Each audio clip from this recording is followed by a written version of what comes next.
चलो, good afternoon. क्या हाल चाल सबके? बहुत बढ़िया।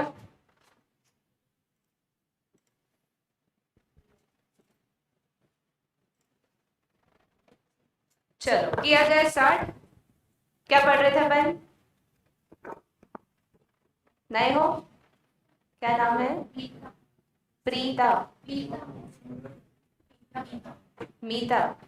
ठीक है। कहाँ से हो? मतलब इंदौर से, क्योंकि यहीं से बोल रहे हो तो मुझे पता है। चलो, बहुत बढ़िया। मेरा नाम है CS कीर्ति चतुर्वेदी और मैं पढ़ाऊंगी आपको बिजनेस लॉ। ठीक, 60 मार्क्स का पोर्शन है ये। हमने सबसे पहले इसको स्टार्ट करा है इंडियन कॉन्ट्रैक्ट एक्ट से। जो लोग नए हैं या जिनका थोड़ा सा 1-2 दिन का छूट गया, शायद सर ने इन्फॉर्म करा होगा कि आज अपन क्लास के बाद एक बार उसको पूरा समझ लेंगे। ठीक है, तो अभी तो थोड़ा थोड़ा बेसिक आइडिया दे देते ताकि समझ में आ जाए कि क्लास में चल क्या रहा है। तो हमने स्टार्ट करा था अभी इंडियन कॉन्ट्रैक्ट एक्ट 1872। क्या हो गया? कुछ कहना है? रोकना है? अच्छा, रोकने का।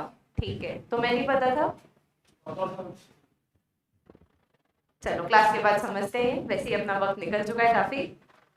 अब हमने ये जो अपना यूनिट स्टार्ट करी थी, इसमें हमने सबसे पहली चीज क्या देखी थी कि कॉन्ट्रैक्ट बनते कैसे हैं। तो कहाँ से सफर चालू होता है कॉन्ट्रैक्ट बनने का?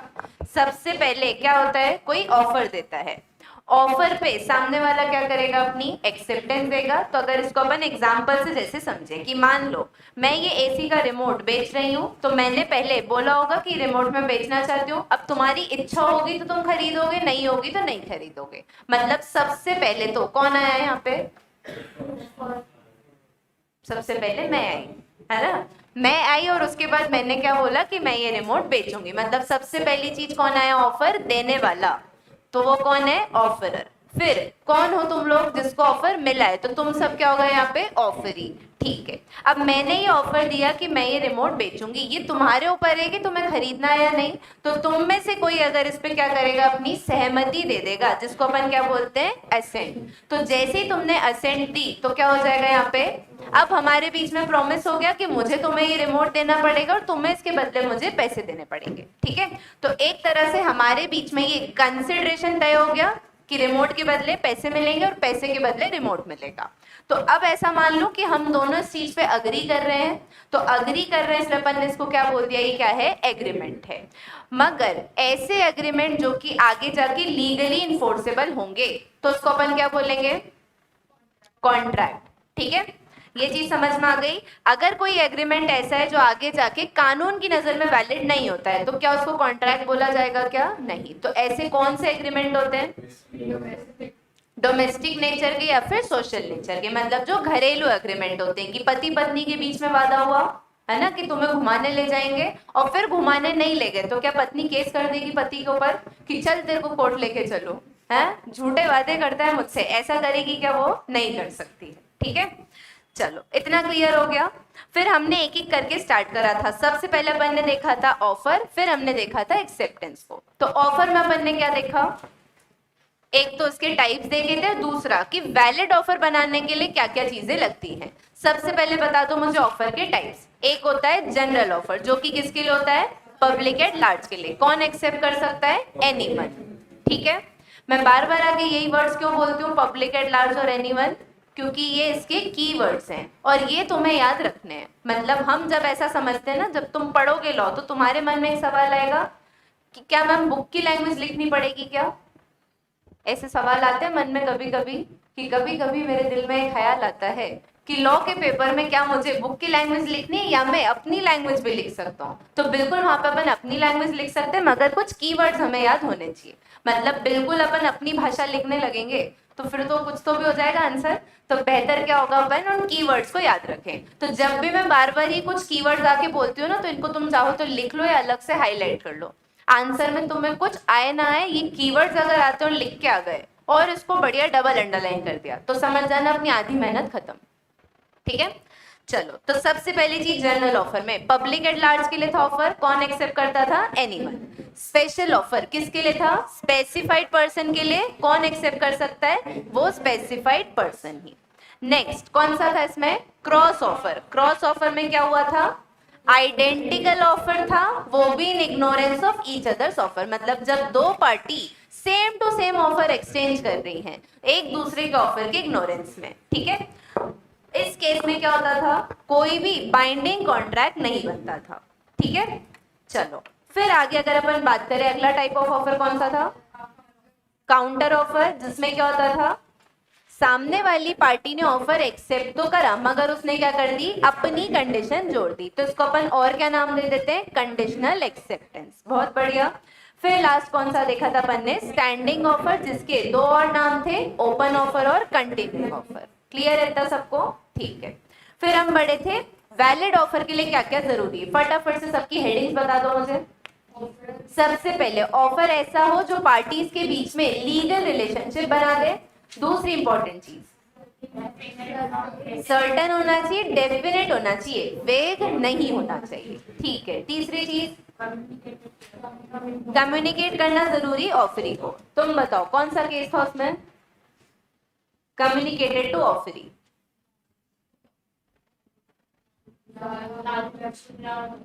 शुक्ला जी थे कहीं, कौन से शुक्ला जी थे वो, लालमन शुक्ला वर्सेस गौरी दत्त, ठीक है।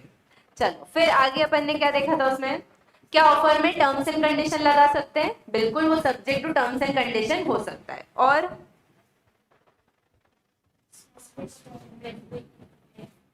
स्पेशल हो सकता है, जनरल हो सकता है, एक्सप्रेस हो सकता है, या फिर इम्प्लाइड भी हो सकता है। इम्प्लाइड का मतलब जहां पे कोई आपने शब्दों का इस्तेमाल नहीं करा, आपकी हरकतों से, आपके एक्शन से क्या हो गया, ऑफर समझ में आ गया, ठीक है। चलो तो यहां तक अपन ने समझा था ऑफर के बारे में। फिर ऑफर किससे अलग होता है, स्टेटमेंट ऑफ प्राइस से, स्टेटमेंट ऑफ इंटेंशन से, आंसर टू अ क्वेश्चन से, और इनविटेशन टू ऑफर से। इनविटेशन टू ऑफर में मेन चीज सबसे ज्यादा क्या इंपॉर्टेंट थी, वहां पे सिर्फ क्या चल रहा था, मोल भाव, जिसको अपन क्या बोलते हैं, नेगोशिएशन। तो वहां पे सिर्फ टर्म्स पे नेगोशिएशन चलता है, ये कोई ऑफर नहीं होता है। क्लियर है ना। चलो फिर अपन बढ़े थे एक्सेप्टेंस पे। एक्सेप्टेंस का मतलब क्या होता है,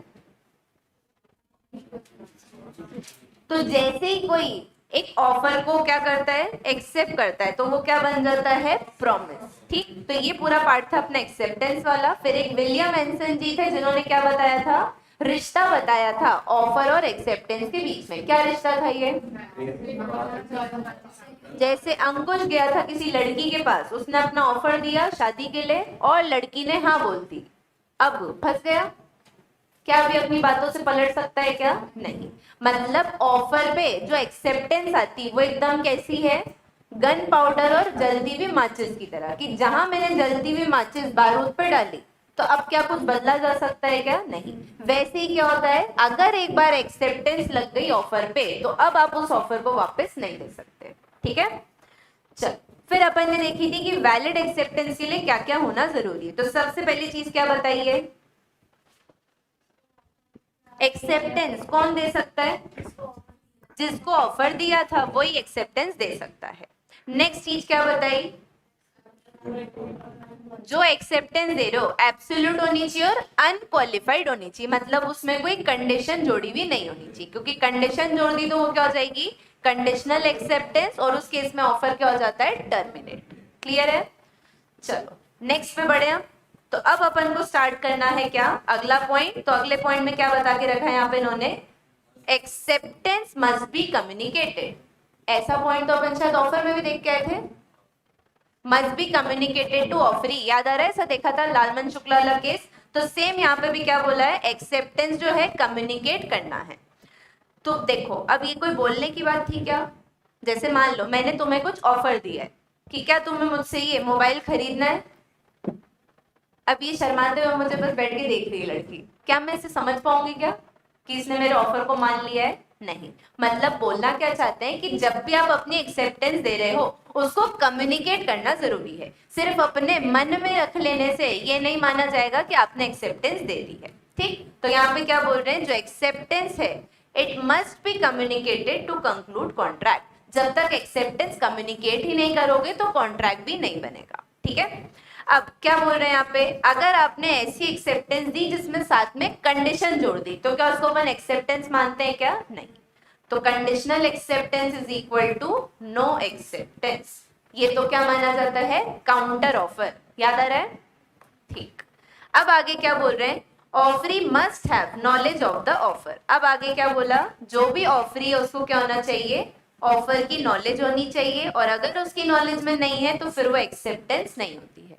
सेम ऐसा अपन ने देखा था लालमन शुक्ला वाले केस वाली बात, क्या बोला इन्होंने इधर कि ऑफरी के पास में क्या होना चाहिए, ऑफर की नॉलेज होनी चाहिए। अगर ऑफर पता ही नहीं था और उस पर एक्सेप्टेंस दे दी तो क्या उसको एक्सेप्टेंस मानेंगे अपन, बिल्कुल भी नहीं। ठीक है, अब चलो इस पॉइंट को समझने के लिए अपने को एक केस दे के रखा है, Brompton versus metropolitan railway company का। ठीक, दो पार्टी कौन कौन सी यहाँ पे, एक तो कौन सा है, ब्रॉम्पटन वर्सेस कौन है, मेट्रोपॉलिटन रेलवे कंपनी। ठीक, चलो अब इस बार जो कॉन्ट्रैक्ट हो रहा था ब्रॉम्पटन और साथ में एमआरसी के मैनेजर के साथ, एमआरसी का मतलब मेट्रो रेलवे कंपनी के मैनेजर के साथ में कॉन्ट्रैक्ट हो रहा था। अब यहाँ पे कॉन्ट्रैक्ट क्या हो रहा था कि ये जो ब्रॉम्पटन था इसने बोला था कि ये कंपनी को क्या करेगा, कोल सप्लाई करेगा। कोल का मतलब कोयला, ठीक है, कोयला सप्लाई करने का कॉन्ट्रैक्ट बन रहा था। अब इस भाई ने अपना प्रपोजल दे दिया था, मतलब एक ड्राफ्ट एग्रीमेंट बना के इधर के मैनेजर को दे दिया। अब मैनेजर बहुत बढ़िया इंसान, उसने देखा एग्रीमेंट, उसको सब कुछ सही लगा, उसने बकायदा उस पे क्या करा, वैसी अप्रूव की सील लगाई और उस एग्रीमेंट को डाल दिया उसने अपने ड्रॉर में और फिर वो निकल गया। अब ये एग्रीमेंट पड़ा रह गया इसके ड्रॉर में। ये चीज समझ में आ रही है, मतलब देखा जाए तो इस ब्रॉम्पटन ने क्या करा, अपना प्रपोजल दिया था और इस प्रपोजल को इसने एक्सेप्ट भी कर लिया, मगर एक्सेप्ट करके इसने बताने की जगह क्या करा, उसको ड्रॉर में डाला और वो एक्सेप्टेंस उसकी वहीं की वहीं रह गई। क्या ये बात ब्रॉम्पटन को पता चली क्या, तो ऐसे केस में क्या ब्रॉम्पटन यहाँ पे कोल सप्लाई कर देगा क्या, भी नहीं करने वाला। मतलब इधर क्या हुआ, एक्सेप्टेंस आई तो सही मगर वो कम्युनिकेट ही नहीं हुई, जबकि हमने तो क्या पढ़ा था, एक्सेप्टेंस को वैलिड कब मानते हैं, जब वो कम्युनिकेट की गई हो। तो अब ऐसे केस में क्या यहाँ पे कोई भी उसके ऊपर केस कर सकता है क्या कि तुमने कोयला सप्लाई नहीं करा, जब उसको पता ही नहीं चला कि ऑफर एक्सेप्ट हो चुका है तो वो क्या सप्लाई कर पाएगा क्या आगे, नहीं। तो इस केस में हम क्या मान रहे हैं कि मैनेजर ने क्या करा था, उस पे अप्रूव लिखा और उसके बाद उसको ड्रॉर में रख दिया। तो ऐसे केस में यहाँ पे कोई भी कॉन्ट्रैक्ट नहीं बना है क्योंकि एक्सेप्टेंस जो थी ब्रॉम्पटन को कम्युनिकेट हुई ही नहीं। क्लियर हुआ, ये आसान सा केस था, ठीक है। चलो थर्ड वाला पॉइंट क्लियर है सबको। अब वैसे ही इसको अगर अपन समझे कि एग्जाम्पल से, तो तुम्हारी बुक में भी इस तरह के एग्जाम्पल देके रखे, जैसे मान लो एक रणवीर नाम का आदमी था और एक दीपिका नाम की लड़की थी। अब रणवीर भाई ने क्या करा था, दीपिका को प्रपोज किया था। अब ये जो दीपिका थी शर्माती बहुत थी, तो इसने रणवीर से तो नहीं कहा मगर इसने रणवीर की बहन करीना को जाके बोल दिया कि मेरी तरफ से तो हाँ है। ठीक, अब तुम तो मुझे बताओ ऑफर दिया किसने था, रणबीर ने दिया किसको था, दीपिका को। दीपिका ने एक्सेप्ट तो करा मगर जिसने ऑफर दिया था उसको कम्युनिकेट करा क्या, नहीं। इसने किसी और को ही कम्युनिकेट कर दिया मगर वो कोई काम का है क्या अपने लिए, नहीं। क्योंकि हमने क्या समझा है, अगर आप एक्सेप्टेंस दे रहे हो तो उसको कम्युनिकेट भी करना पड़ेगा। ठीक है, तो यहाँ पे क्या माना जाएगा कि जैसे कि इसने उसको इन्फॉर्म नहीं करा तो इस केस में कोई कॉन्ट्रैक्ट नहीं बना है। ठीक है, क्लियर है यहाँ तक। चलो बढ़ा जाए नेक्स्ट स्टेप।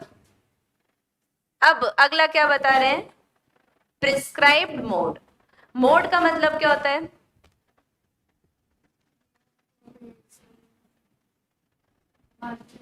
माध्यम बोल सकते, मीडियम। ठीक है, तो मतलब अगर मैं यहाँ पूछ रही हूँ कि ऑफर मैंने दिया है और मैंने तुम सबको ऐसा बोला कि मैं तुम्हें कुछ ऑफर कर रही हूँ, जैसे मान लो अपन ने प्लान किया कि चलो अपन कल घूमने चलेंगे। ठीक, जिस जिस को भी चलना हो मुझे व्हाट्सएप पे मैसेज पे हाँ लिख देना।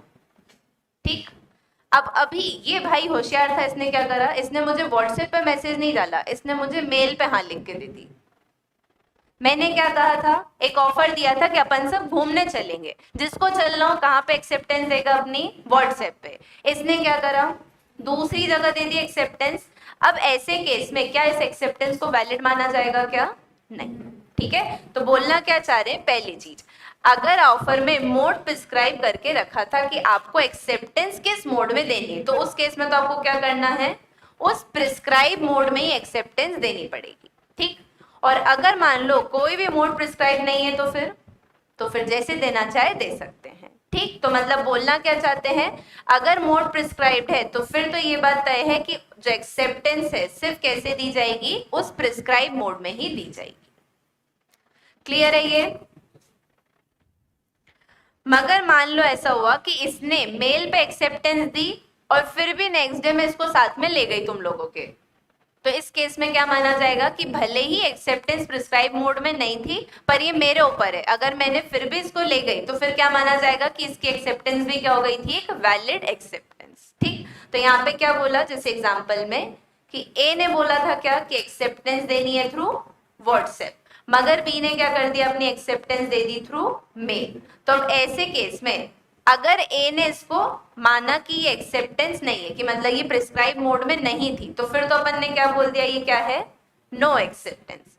मगर उसने ऐसा नहीं करा तो फिर हम क्या मान लेंगे कि इसने इसकी एक्सेप्टेंस को मान लिया है, तो अब ये क्या मानी जाएगी, वैलिड एक्सेप्टेंस, और यहाँ पे क्या बन जाएगा, एक वैलिड कॉन्ट्रैक्ट।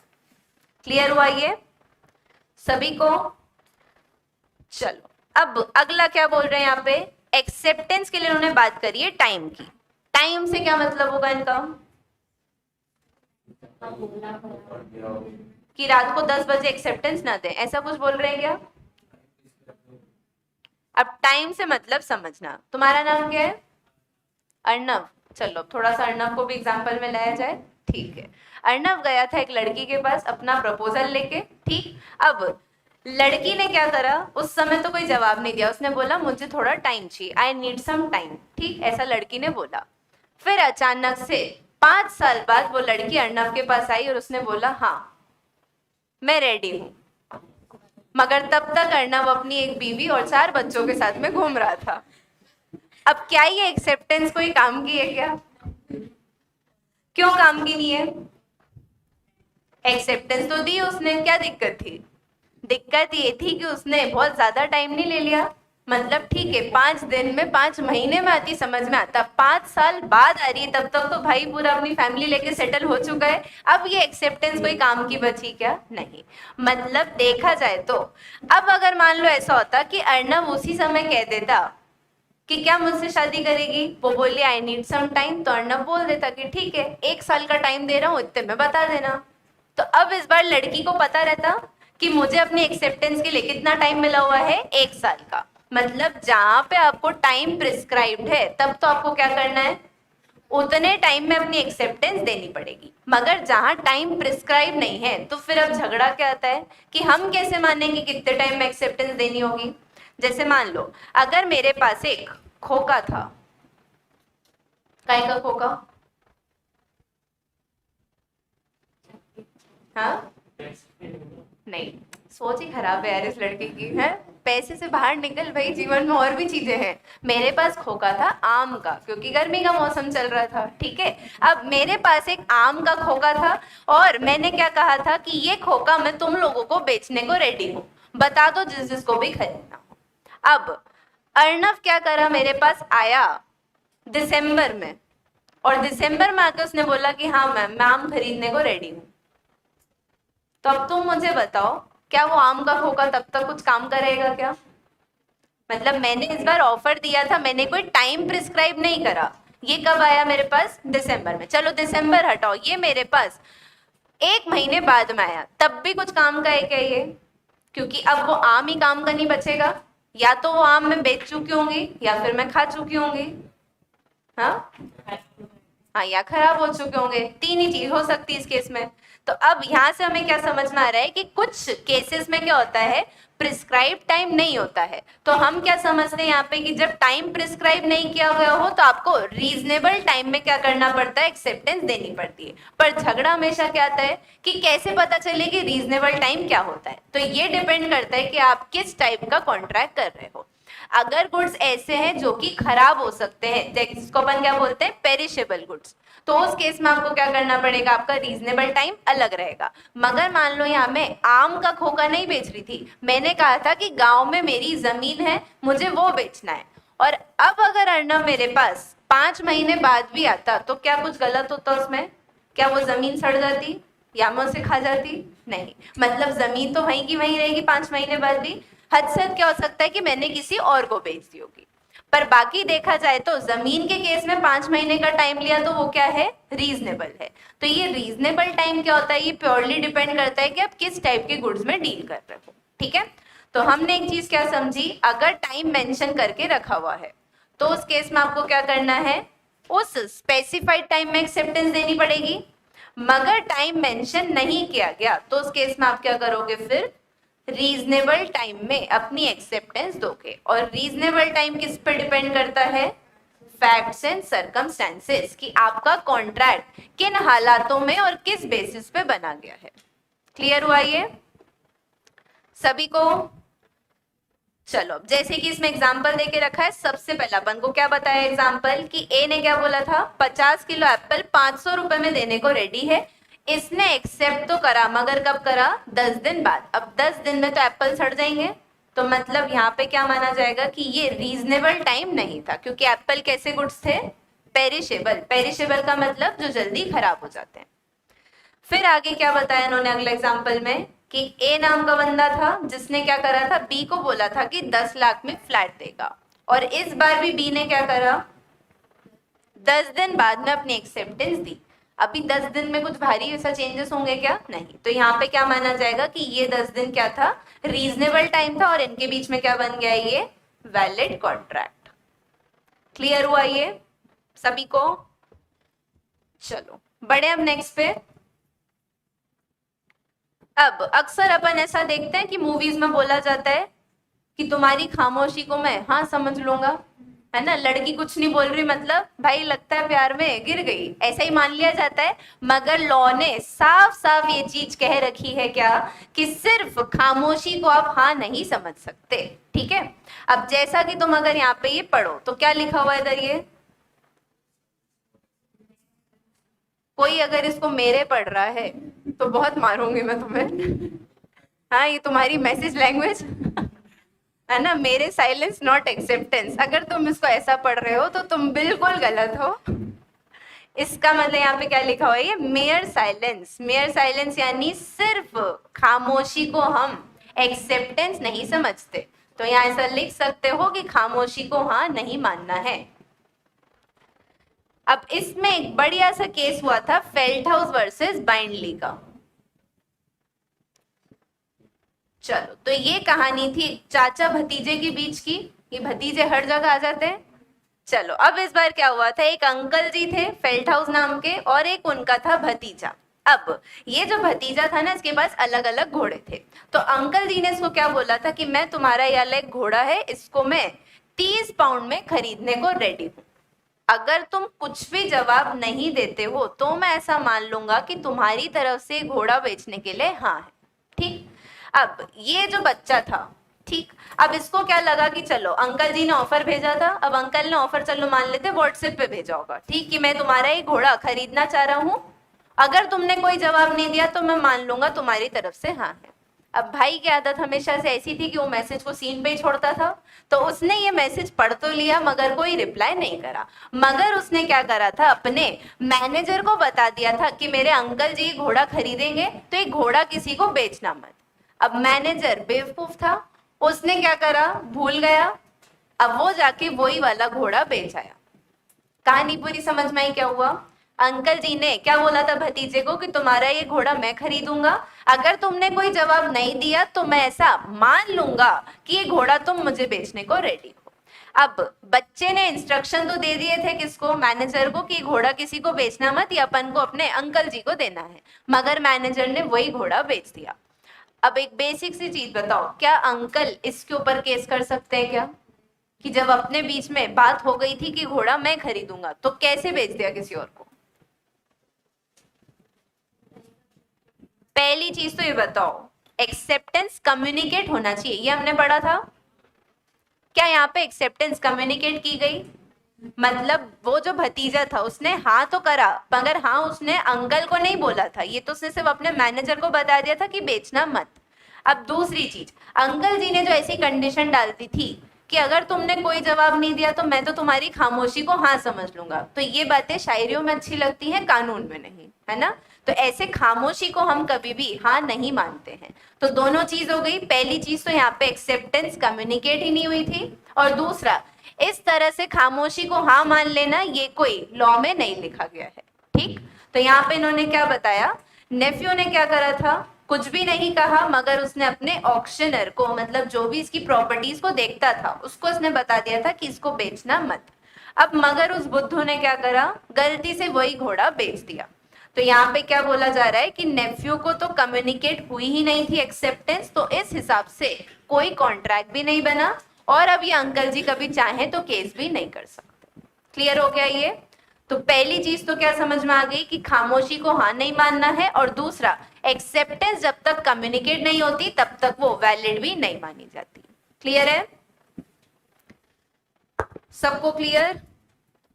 चलो अब ऐसा मान लेते हैं, एक वो बचपन में मैगजीन आती थी बाल भास्कर, देखी कभी? उसे दैनिक भास्कर के साथ में एक छोटी सी मैगजीन आती थी बाल भास्कर।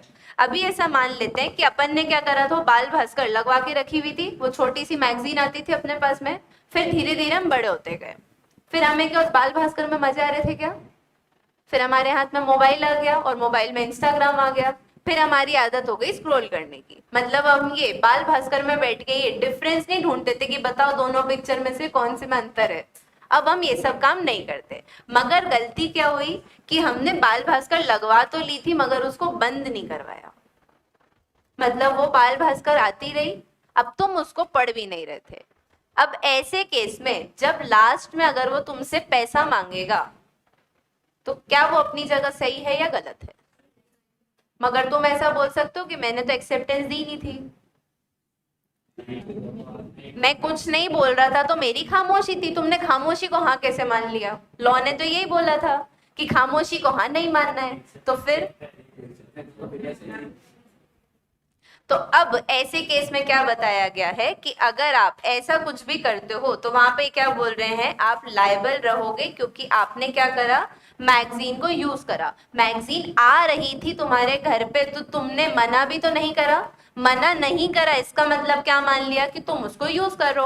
अब तुम उसको घर में लाके पढ़ते हो, खेलते हो, या फिर तुम उसको टिफिन में रोटी के नीचे लगा के ले जाते हो, इससे उन्हें कोई मतलब नहीं है। ठीक है, तो यहाँ पे बोलना क्या चाह रहे हैं, अगर आपने उस चीज को यूज कर लिया तो उससे क्या समझ में आता है कि आपकी एक्सेप्टेंस थी, और एक्सेप्टेंस है तो फिर क्या मानेंगे कि कॉन्ट्रैक्ट बन गया।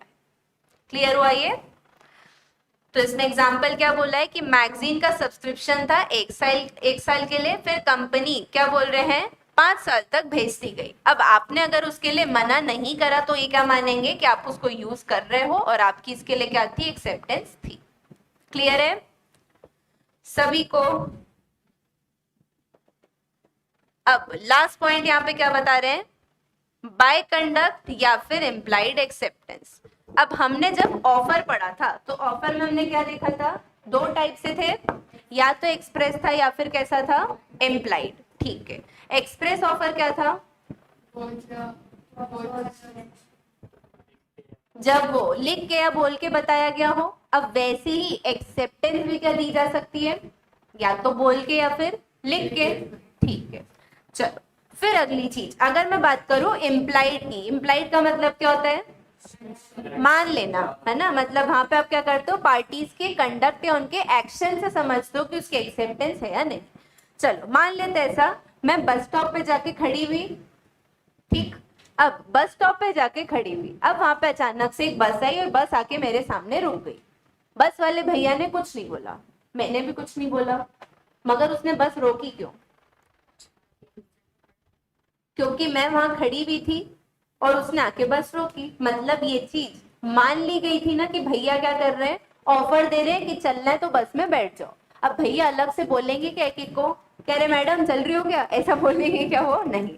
उन्होंने आके सिर्फ बस रोकी, मतलब किसी ने कोई वर्ड यूज नहीं करा, ना बोल के ना लिख के, सिर्फ वो वहां पे आए तो क्या माना, ये क्या था उनका इम्प्लाइड ऑफर।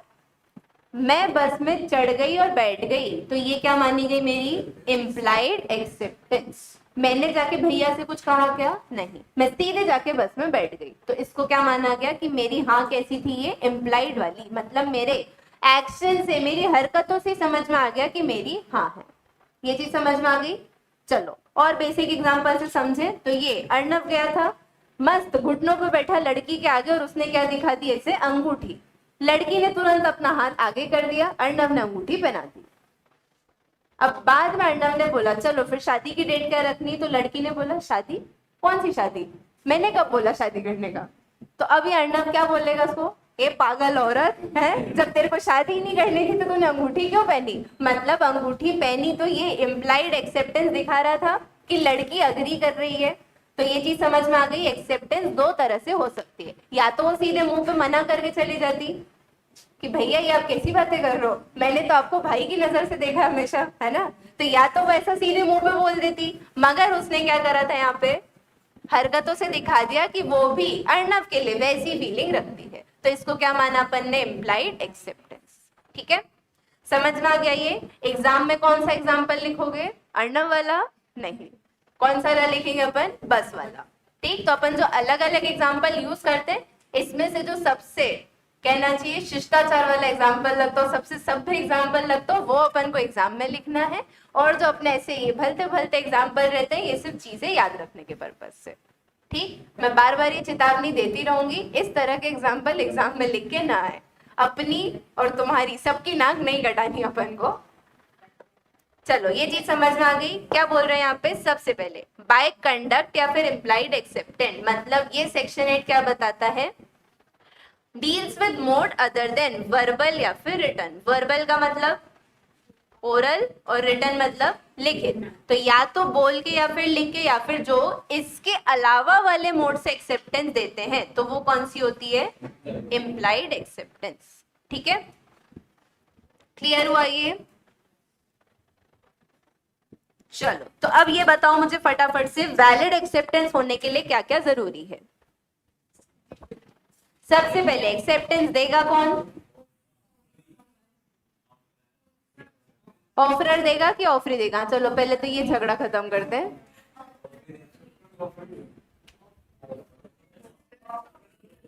मैंने बोला था कि मैं ये मोबाइल बेचूंगी तुम्हें, है ना, फिर तुम्हारी तरफ से हाँ भी मैंने बोल दी कि हाँ तुम ये मोबाइल खरीदोगे।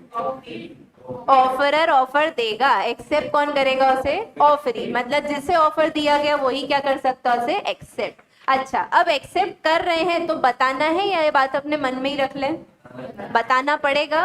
वहां पे ये वाला फंडा नहीं चलेगा कि जताना भी नहीं आता छुपाना भी नहीं आता, तो ये सारी बातें यहाँ नहीं चलती। अगर हाँ है तो फिर उसको बताना पड़ेगा। ठीक है, अब बताना भी है तो कैसे बता सकते हैं, वर्ड से या फिर कंडक्ट से, मतलब एक्सप्रेस एक्सेप्टेंस भी हो सकती है और इम्प्लाइड भी हो सकती है। क्या खामोशी को हाँ समझेंगे। अच्छा, तो पहली चीज तो एक्सेप्टेंस को कम्युनिकेट करना है, या तो ओरली कर लो या फिर वर्ड्स में कर लो, मतलब एक्सप्रेस या फिर इम्प्लाइड। और अगर खामोश हो तो खामोशी को कभी भी हाँ नहीं माना जाएगा। ठीक, चलो तो क्या मैं कल सब तुम सबका टेस्ट ले लूं। अब तुम अगर खामोश बैठे हो तो मैं उसको हाँ मान के अगर कल टेस्ट पेपर लेके आ जाऊं कि तुम सब चुप थे, तुमने ना नहीं कहा, तो मैंने मान लिया कि तुम्हारी हाँ है। अब देखो कितनी जल्दी लॉ याद आ गया इन्हें, नालायको। चलो फिर क्या बोल रहे हैं, प्रिस्क्राइब मोड में होना चाहिए, मतलब जब एक्सेप्टेंस दी जा रही है, अगर मोड बता के रखा है कि एक्सेप्टेंस इस तरह से ही देनी है, तो फिर तो क्लियर है कि आपको क्या करना है, प्रिस्क्राइब मोड में ही देना है। फिर अगर टाइम की बात करें, टाइम अगर प्रिस्क्राइब करके रखा है तो फिर आपको क्या करना है, उतने टाइम में एक्सेप्टेंस देनी है, मगर टाइम प्रिस्क्राइब करा ही नहीं तो फिर रीजनेबल टाइम में देना है। अब रीजनेबल क्या होता है, तो वो डिपेंड करता है किस पे, फैक्ट्स और सर्कमस्टेंसेस पे। क्लियर हुआ ये।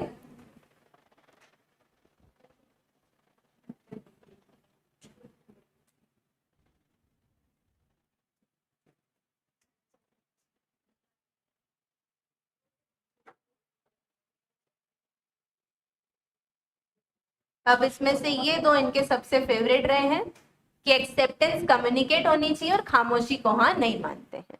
और ये दोनों कॉमनली भी यूज हो सकते हैं, मतलब कभी ऐसा भी हो सकता है कि कोई क्वेश्चन तुमको दिखेगा जहां पे ये दोनों प्रोविजन लग जाएंगे।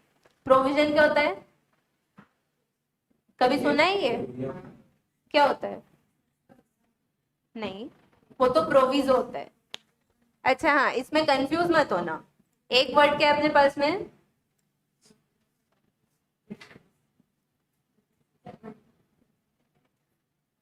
ये मैंने शुरू शुरू में बताया था, प्रोविजो मतलब क्या था, एक्सेप्शंस थे ये। और एक वर्ड अभी मैंने यूज करा क्या, प्रोविजन का मतलब क्या है?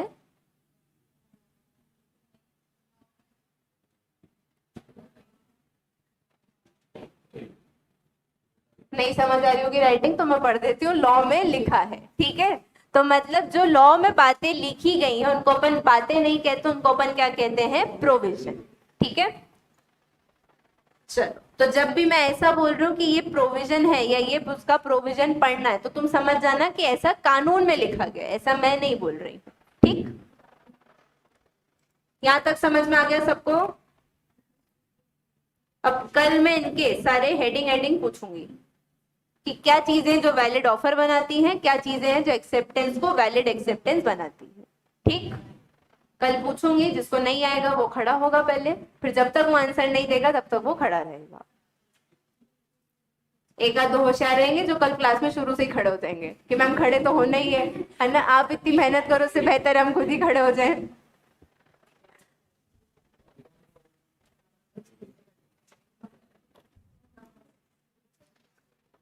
कैसा चल रहा है बाकी सब्जेक्ट्स में?